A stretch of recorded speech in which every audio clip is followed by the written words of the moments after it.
Right.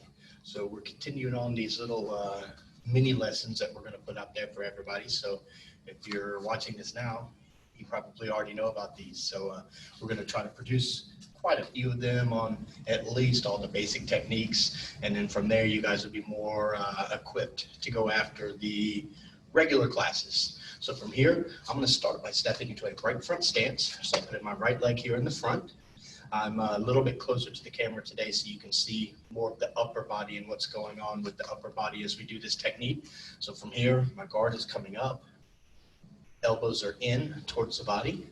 We're going to be working today on a rear hand inward punch. So on an inward punch, we need to make sure first off that we have a good fist. So we're going to start with the hand open, roll the fingers nice and tight, take the thumb, and you're going to put them underneath the first and second finger. Perfect. Now, normally when we just have our hands up here, you don't have to put a lot of stress on the hands. You can have a relaxed fist. But as we're punching and doing striking techniques, you want to actually tighten these fists up to make them more rigid and more hard, kind of like a rock. So as I was throwing a punch, I would actually constrict all the muscles in my hand and tighten it really tight, like I had a piece of coal in there and I was trying to make a diamond.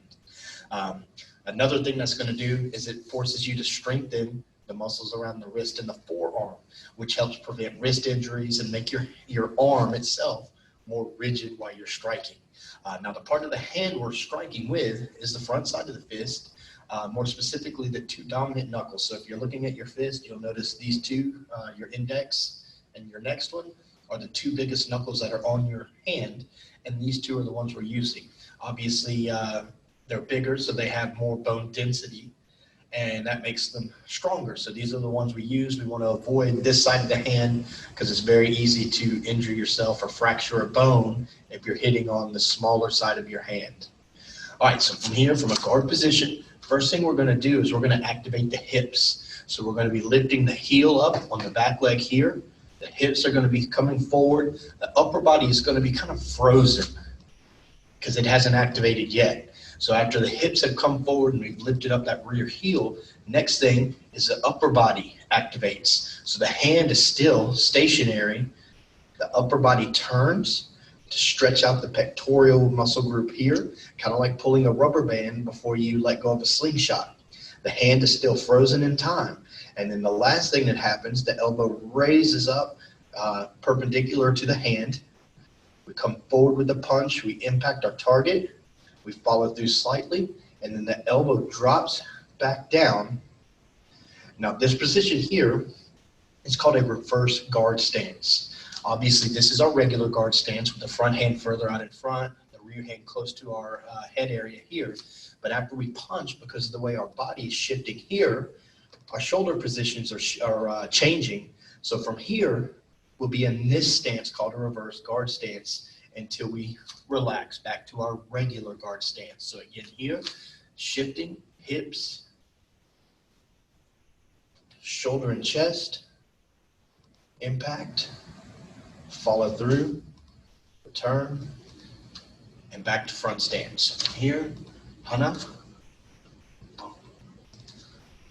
do, set,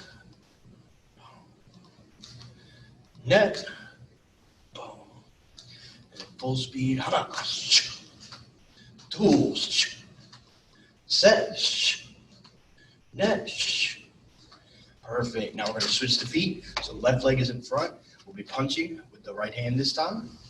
So from here, hips activating first, shoulder moving forward second, and then the arm coming out for the punch, impact, follow through, and return.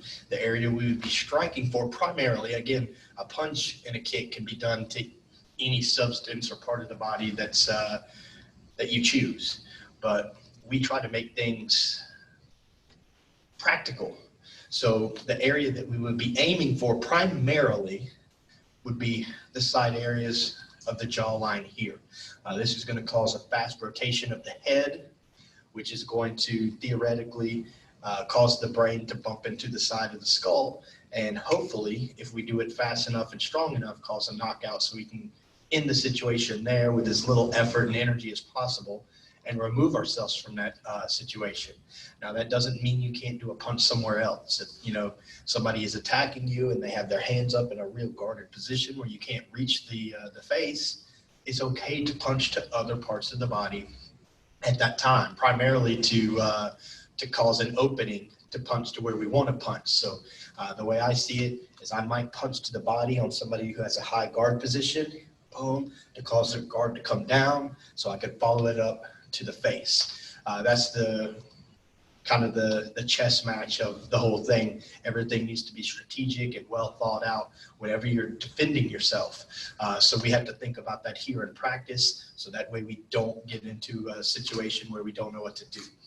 All right, so again, we're gonna do just a few on this side. Hana, boom, do, boom, set, boom, one more, net, boom, now full speed, hana, do, set, net,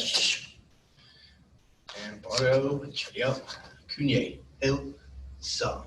All right, this is our second mini class for you guys, going over basic techniques. So use this video, watch it, refer back to it. If you have any questions, make sure to drop us a line, and happy practice. Hope this helps with your basic techniques. And if it does, then have the confidence to jump in one of our regular classes that we're streaming online and join in with the rest of us and have a great time. It's a lot of fun. It's a good workout and it's a good activity, especially if you're stuck at home.